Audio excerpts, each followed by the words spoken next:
Good evening students, welcome to online classes. Class +2 में हम human health and disease के बारे में डिस्कस कर रहे थे। तो उसमें हमने लास्ट टाइम पढ़ा था कि जो मलेरिया होता है वो मलेरिया किसकी वजह से होता है, प्लाज्मोडियम की वजह से होता है। और प्लाज्मोडियम की भी generally world wide 4 species exist करती हैं, जिसमें Plasmodium vivax, Plasmodium oval, Plasmodium malariae and Plasmodium falciparum exist करती हैं।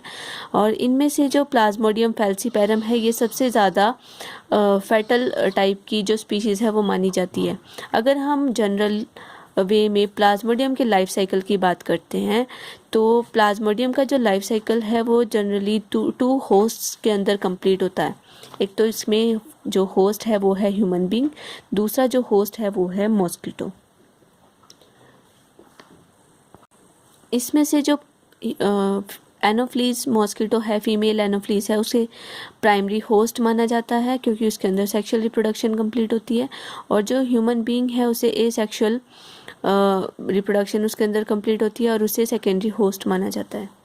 तो अगर हम बात करें इसके इन्फेक्शन की, तो सबसे पहले जो इन्फेक्शन है वो स्पोरोजोइड्स की फॉर्म में ह्यूमन बींग्स के अंदर एंटर होता है।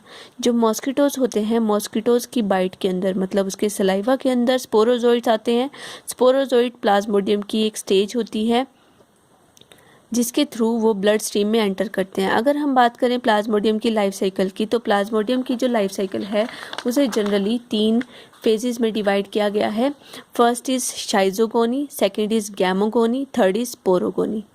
इनमें से जो शाइजोगोनी और स्पोरोगोनी है ये एसेक्सुअल मल्टीप्लिकेशन फेज होते हैं, जिसमें से शाइजोगोनी ह्यूमन बीइंग के अंदर कंप्लीट होती है और स्पोरोगोनी मॉस्किटो के अंदर कंप्लीट होती है। अगर गैमोगोनी की बात करें तो गैमोगोनी स्टार्ट तो ह्यूमन बीइंग के अंदर होती है लेकिन ये कंप्लीट मॉस्किटो के अंदर होती है। तो सेक्सुअल रिप्रोडक्शन जो कंप्लीट माना जाता है वो मॉस्किटो के अंदर कंप्लीट माना जाता है। तो 3 फेजेस हैं। 3 फेजेस में से जो शाइजोगोनी है ये एसेक्सुअल मल्टीप्लिकेशन फेज होता है। इसको फर्दर 2 फेजेस में डिवाइड किया गया है। एक है एक्सो इरिथ्रोसिटिक शाइजोगोनी, सेकेंड वन इज इरिथ्रोसिटिक शाइजोगोनी। एक्सो इरिथ्रोसिटिक का मतलब है, इरिथ्रोज का मतलब है आरबीसीज। तो आरबीसीज के पहले इससे बाहर जितनी भी जो साइकिल कंप्लीट होती है उसे एक्सो इरिथ्रोसिटिक शाइजोगोनी माना जाता है। तो ये जनरली लीवर सेल्स के अंदर कंप्लीट होती है। और इसके भी फर्दर 2 फेजेस हैं, एक है प्री एक्सो इरिथ्रोसिटिक शाइजोगोनी और पोस्ट एक्सो इरिथ्रोसिटिक शाइजोगोनी। और जो इरिथ्रोसिटिक शाइजोगोनी है ये आरबीसीज के अंदर कंप्लीट होती है। मतलब जो शाइजोगोनी है इसके अंदर जो स्पोरोजोइड्स हैं वो ह्यूमन बींग्स के अंदर एंटर होते हैं। वो सबसे पहले लीवर सेल्स में अटैक करते हैं, लीवर सेल्स के अंदर ये फेजेस कंप्लीट होते हैं और उसके बाद वो आरबीसीज के अंदर एंटर करते हैं। और आरबीसीज के अंदर signet ring stage, amoeboid stage और एक रोजेट स्टेज, जो थर्ड स्टेज है वो है रोजेट स्टेज। तो ये जो तीनों स्टेजेस हैं ये आरबीसीज के अंदर कंप्लीट होती हैं। इसके बाद गैमोगोनी है जो आरबीसीज के अंदर से स्टार्ट होती है लेकिन ये कंप्लीट होती है ह्यूमन मॉस्किटो के अंदर, ठीक है। और मॉस्किटो के अंदर ही गैमोगोनी के बाद स्पोरोगोनी होती है, मतलब एसेक्सुअल मल्टीप्लिकेशन फेज होता है और यहाँ से बाद दोबारा से शाइजोगोनी। तो इस तरह से जो लाइफ साइकिल है इसकी वो कंप्लीट मानी जाती है। अगर डायग्रामेटिकली हम देखें तो सबसे पहले क्या होता है, शाइजोगोनी स्टार्ट हो रही है। शाइजोगोनी में स्पोरोजोइड्स हैं, स्पोरोजोइड्स मॉस्किटो की बाइट के साथ ब्लड स्ट्रीम में एंटर करते हैं। कोई भी जो मॉस्किटो है, मॉस्किटो जब भी कौन सा मॉस्किटो बाइट करता है, फीमेल, क्योंकि उसके माउथ पार्ट्स ही ब्लड सक कर सकते हैं, उस तरह से डेवलप होते हैं कि वो ब्लड को सक कर सकें। क्योंकि इन्हें अपने जो इनके जो एम्ब्रियो हैं उनको डेवलप करवाने के लिए इनको ब्लड की ज़रूरत पड़ती है। तो फीमेल एनोफ्लीज ही हैं जो बाइट करती हैं। जो मेल एनोफ्लीज हैं वो नेक्टर के ऊपर सर्वाइव करते हैं, वो बाइट नहीं करते क्योंकि उनके माउथ पार्ट्स इतने डेवलप नहीं होते। तो फीमेल मॉस्किटो जब बाइट करती है वो क्या करती है, सबसे पहले सलाइवा को बॉडी के अंदर इंट्रोड्यूस करती है क्योंकि सलाइवा के अंदर एंटी कोआगुलेंट्स होते हैं। क्योंकि अगर वो डायरेक्टली ब्लड को सक करने लगेगी तो ब्लड कोआगुलेट हो जाएगा, तो उसकी कोआगुलेशन ना हो उस चीज़ को प्रिवेंट करने के लिए सलाइवा को इंट्रोड्यूस करती है। सलाइवा के अंदर एंटी कोआगुलेंट्स होते हैं जो कि ब्लड को जमने नहीं देते और डायरेक्टली वो लिक्विड फॉर्म में ब्लड को सक कर सकती हैं।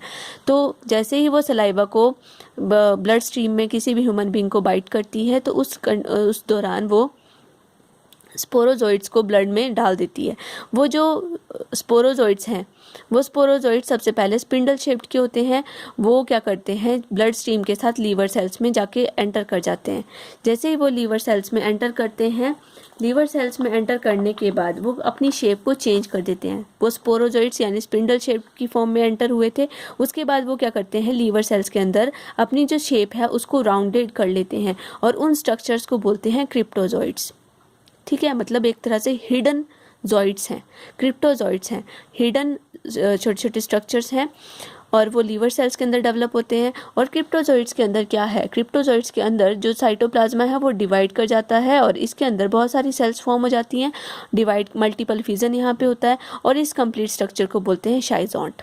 अब ये क्या हो रहा है, प्री एक्सो इरिथ्रोसाइटिक शाइज़ोगोनी चली है, मतलब सबसे पहले जो फर्स्ट लीवर सेल को अफेक्ट किया उसके अंदर क्रिप्टोजॉइड के अंदर सेल्स डिवाइड करके क्रिप्टोमिरोजॉइड्स फॉर्म करती हैं। मिरोजॉइड यहाँ पे टर्म आती है, ठीक है।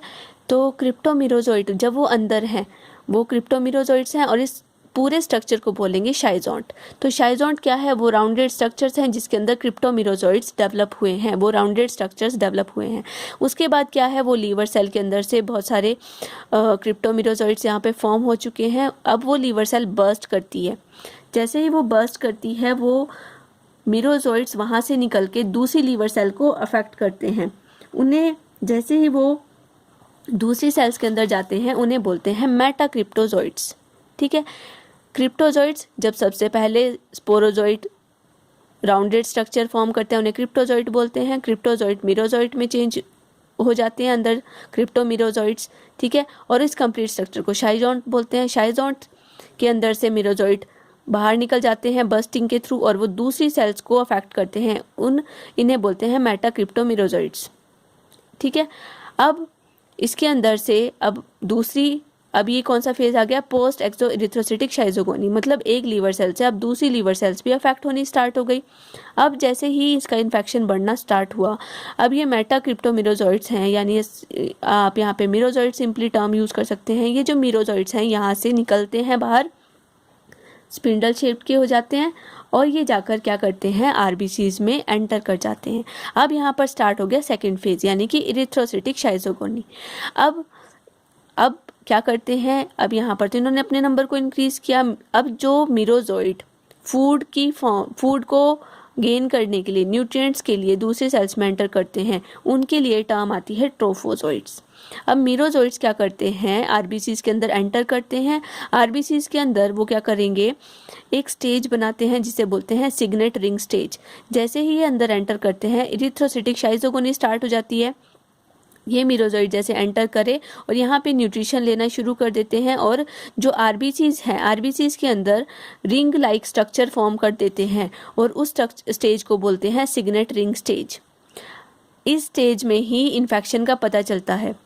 जब भी किसी पर्सन को मलेरिया हो तो उसका पता कैसे चलता है, आरबीसीज के अंदर अगर सिग्नेट रिंग स्टेज दिखाई देती है तो उस टाइम पे इन्फेक्शन का पता चलता है कि मलेरिया हुआ है। तो सिग्नेट रिंग स्टेज के बाद अब जो आरबीसीज के अंदर अमीबॉइड स्टेज बननी स्टार्ट हो जाती है, अमीबा की तरह स्ट्रक्चर्स बनने स्टार्ट होते हैं। उसके बाद रोजेट स्ट्रक्चर्स यहाँ पे बनने स्टार्ट होते हैं। अब ये जो ट्रोफोजॉइड्स हैं, यानी कि मिरोजॉइड जो न्यूट्रिशन ले रहे हैं, उन्हें बोलेंगे ट्रोफोजॉइड्स। ये ट्रोफोजॉइड क्या करते हैं, हीमोग्लोबिन को तोड़ देते हैं और हीमोग्लोबिन को तोड़ के येलो कलर का, येलो ब्राउन या ब्लैक पिगमेंट फॉर्म करते हैं जिसे बोलते हैं हीमोजोइन।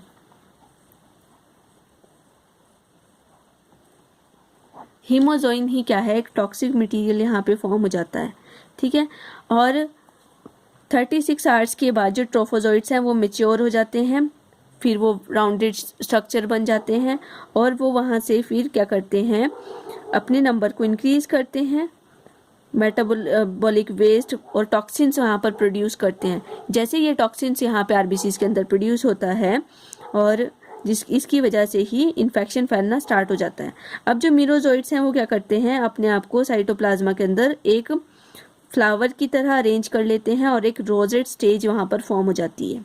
ठीक है, जैसे ही रोजेट स्टेज फॉर्म हुई उसके बाद इन्फेक्शन और बढ़ना स्टार्ट हो जाता है और इन्फेक्शन बढ़ते बढ़ते जो सेल्स हैं वो और ज़्यादा अफेक्ट होनी शुरू हो जाती हैं, और धीरे धीरे जो WBCs हैं, WBCs भी डिस्ट्रॉय होनी स्टार्ट हो जाती हैं, और जो RBCs हैं वो भी अफेक्ट होनी स्टार्ट हो जाती हैं, और इसकी वजह से ही क्या है, पर्सन को फीवर आना शुरू हो जाता है।